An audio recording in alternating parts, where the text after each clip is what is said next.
Hello students, welcome to class of chemistry. We are studying 11th standard chemistry, lesson number 4, structure of atom.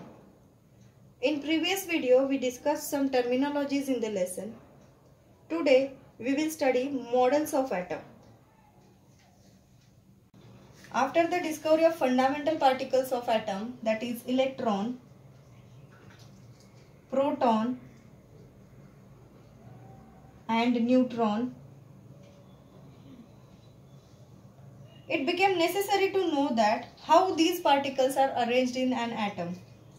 For this, several scientists gave their theories to propose model of atom. In that, first one was Thomson. Now let us see what is Thomson's model of atom.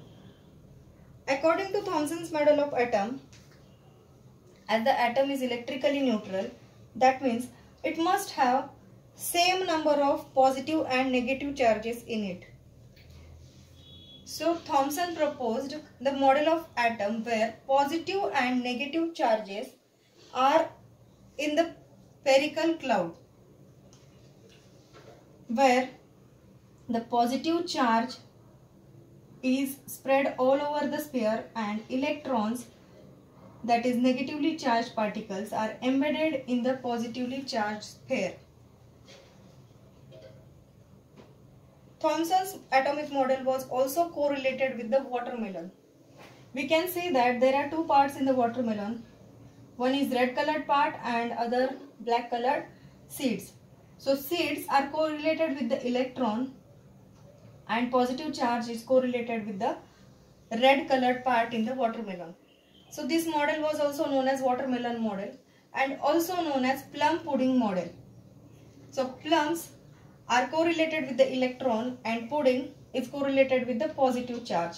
That means the electrons which are embedded in the positive charge and positive charge is spread all over the sphere. This was the model of atom given by Thomson. In this model, the mass of an atom is uniformly distributed throughout. But this model was not properly defined. Thomson's model couldn't explain that whether the electrons are in the motion or they are stationary. So this was the main reason of failure of Thomson's atomic model.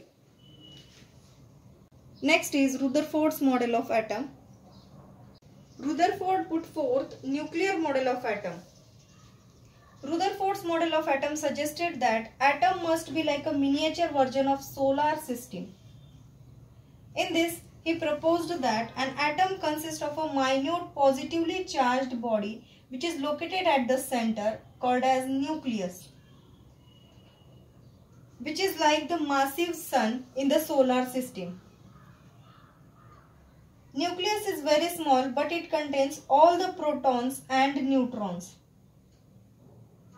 And the total mass of the atom is due to the nucleus which contains all the protons and neutrons. The nucleus is surrounded by a suitable number of negatively charged particles called electrons, which balances the positive charge on the nucleus. These negatively charged electrons revolve around the nucleus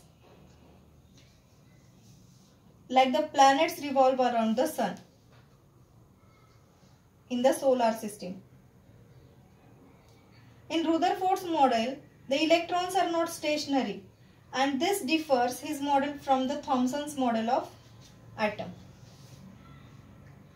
In Rutherford's model, most of the space between the nucleus and the electron is empty.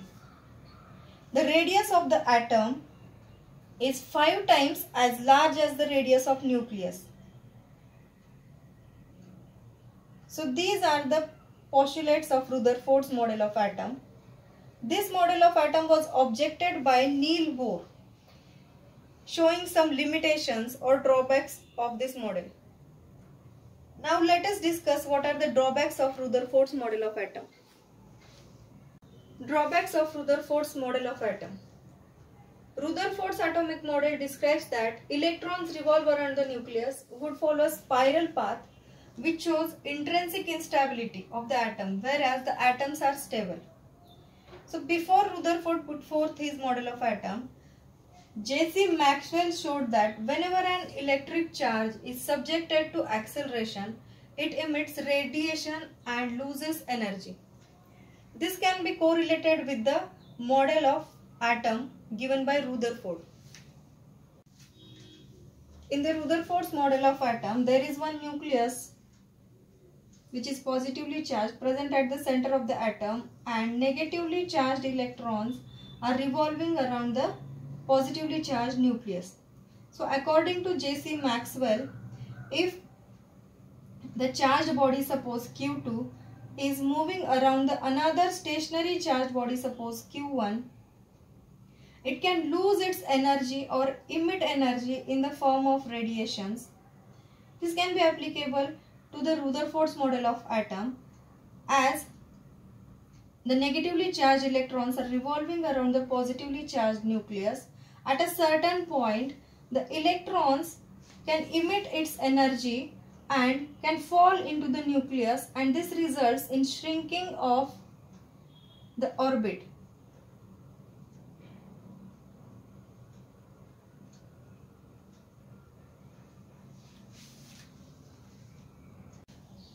If this negatively charged electron loses its energy or emit energy in the form of radiation while revolving around the nucleus, it can fall into the nucleus, and therefore when this electron falls into the nucleus, this orbit will get smaller.